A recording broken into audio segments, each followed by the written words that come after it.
இந்த இதய நோய்க்கு ஒரு அற்புதமான தீர்வு என்ன தெரியுமா? ஒன்றுமே இல்லை, தாமரைப்பூ தான். தாமரைப்பூ இதழ்களை எடுத்து கஷாயம் போட்டு தினமும் குடிச்சு வந்தால் இதயம் பலப்பற்றும். இதயம் பலப்படுறதுக்கு தான் அது மருந்து. இதய நோய்க்கு மருந்துல நல்லா புரிஞ்சுக்கணும். இதய நோய் இரத்த ஓட்டத்தை சீராக்கிறதுக்கு சின்ன வெங்காயம் தான் மருந்து, கத்திரிக்காய் மருந்து. சின்ன வெங்காயத்தையும் கத்திரிக்காயும் போட்டு நல்லா வேக வச்சு களைஞ்சி உப்பு போட்டிங்கன்னா அதை விட சுவை உலகத்தில் அமிர்தம் வேறு எதுவுமே கிடையாது. அதை சாப்பாட்டில் சுடு சாப்பாட்டில் போட்டு நீங்கள் சாப்பிட்டு பாருங்கள், 3 நாள் எடுத்து பாருங்கள், உடம்பு கலகலன்னு இருக்கும்.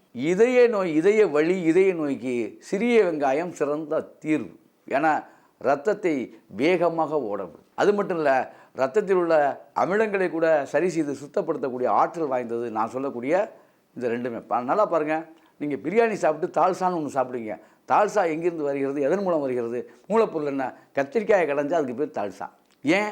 மாமிச உணவுகளை நிறைய சாப்பிடுவதால் அது போய் செரிமானம் ஆகணும், கொழுப்பு சேருங்கிறதுக்காக யாரோ சொல்லி தயாரிக்கப்பட்டது தான் அந்த. ஆனால் அந்த விஷயம் தெரியாது யாருக்கும். தால்சா இருக்கா தால்சா இருக்கான்னு கேட்பாங்க. சுவைக்காக மட்டும் அல்ல நண்பர்களே, மருந்து அது.